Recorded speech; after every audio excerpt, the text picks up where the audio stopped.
നമസ്കാരം. ദേവാങ്കണം ചാനലിലേക്ക് എല്ലാ പ്രേക്ഷകർക്കും സ്വാഗതം. മഹാസുദർശന ഹോമം ചക്രങ്ങളുടെ രാജൻ എന്നാണ് മഹാസുദർശന ഹോമത്തെ അറിയുന്നത്.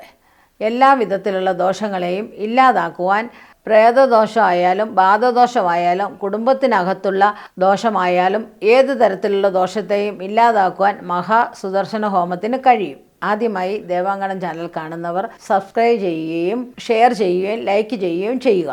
മഹാസുദർശന യന്ത്രം ധരിച്ചാൽ അതുപോലെ ശരീരത്തിലുള്ള എല്ലാവിധമായ ദോഷങ്ങളെയും ഇല്ലാതാക്കുവാനും ജീവിത വിജയത്തിന് ഇത് ഉപകരിക്കുന്നതാണ്. മഹാസുദർശന ഹോമത്തിൽ അത്തി, ഇത്തി, അരയാല്, പേരാല്, കടലാടി, എരിക്ക്, ചമത, ഹവിസ്, നെയ്യ് തുടങ്ങിയിട്ടുള്ള സത്വഗുണം പ്രധാനമായിട്ടുള്ള ഹോമദ്രവ്യങ്ങളെ ഉപയോഗിക്കുന്നു. സൃഷ്ടി സംഹാരവും ജനനവും ജീവിതവും മരണവും എന്ന് സുദർശന ഹോമത്തിന് പറയാം. അവിടെ സൃഷ്ടിയുടെ കാരൻ ആണ് അഥവാ നിലനിൽപ്പിൻ്റെ കാരനാണ് മഹാവിഷ്ണു. ആ മഹാവിഷ്ണുവിൻ്റെ വലതു കൈയിൽ ധരിച്ചിരിക്കുന്ന ചക്രമാണ് മഹാസുദർശന ചക്രം. ആ സുദർശന ചക്രത്തെയും ആ മഹാവിഷ്ണു മൂർത്തി ഭഗവാനെ ഒരേ സമയം പത്മവ്യൂഹത്തിലേക്കും ഹോമകുണ്ഡത്തിലേക്കും വിളിച്ചു വരുത്തി പത്മത്തിൽ നിവേദ്യാദികളെ കൊടുത്ത് തൃപ്തിപ്പെടുത്തുന്നു. ഹോമകുണ്ഡത്തിൽ ഭഗവാന് ഇഷ്ടദ്രവ്യങ്ങളായിട്ടുള്ള അത്തി, ഇത്തി, അരയാല്, പേരാല്, കടലാടി, എരിക്ക്, ചമത, നെയ്യ്, എള്ള് തുടങ്ങിയ സത്വഗുണപ്രധാനമായിട്ടുള്ള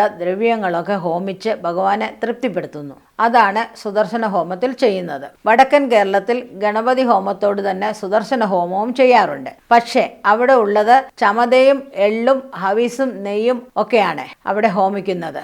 ചിലപ്പോൾ കടലാടി ഹോമിക്കാറുണ്ട്. മറ്റുള്ള ദ്രവ്യങ്ങളൊന്നും ഹോമിക്കാറില്ല. അവിടെ ഭഗവതി സേവയിലാണ് ആവാഹനം നടത്താറ്. തെക്കൻ കേരളത്തിലേക്ക് വരുമ്പോൾ അവിടെ ഒരു മന്ത്രവാദ ചായ്വ് ഈ സുദർശന ഹോമത്തിനുണ്ട്. ആ രീതിയിൽ ആണ് ഇവിടെ ചെയ്യുന്നത്. ഇവിടെ ബാധകളെ ആവാഹിക്കുന്നതും പ്രേതത്തെ ആവാഹിക്കുന്നതുമൊക്കെ സുദർശന ഹോമത്തിൽ ആണ്.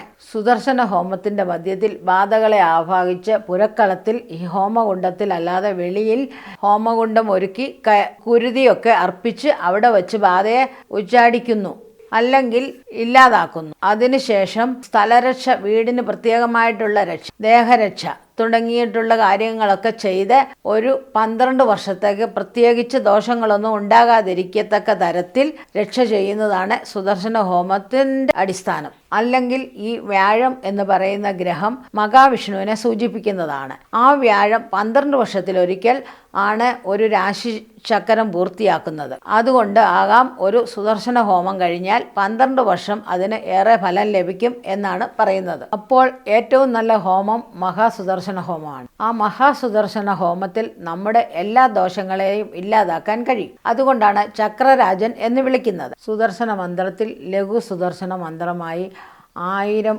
സംഖ്യ, 3000 സംഖ്യ അങ്ങനെ തുടങ്ങിയ നിരവധി സംഖ്യകൾ ഉപയോഗിക്കാറുണ്ട്. ഇത് പ്രശ്ന ചേർത്ത് പറഞ്ഞിരിക്കുന്നത് പോലെയൊക്കെയാണ് ചെയ്യുന്നത്.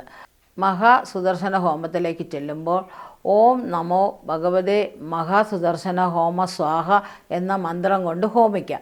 1000 സംഖ്യ, 10000 സംഖ്യ വരെയൊക്കെ ഹോമിക്കാൻ നിർദ്ദേശങ്ങൾ വരാറുണ്ട്. ആ നിർദ്ദേശമനുസരിച്ച് ചെയ്യാറുമുണ്ട്. കൂടാതെ വ്യത്യസ്തമായ ബാലമന്ത്രങ്ങളൊക്കെ തന്നെ ജപിച്ച് അർപ്പിക്കാറുണ്ട്. അങ്ങനെ അർപ്പിക്കുമ്പോഴാണ് നമ്മുടെ ദോഷങ്ങളൊക്കെ മാറി തീരുന്നത്. അങ്ങനെ മാറിത്തീർന്ന് സർവ്വ ഐശ്വര്യങ്ങളും നമ്മുടെ വീടുകളിൽ വരുന്നു. അതിനാണ് മഹാസുദർശന ഹോമം ചെയ്യുന്നത്. നമസ്കാരം.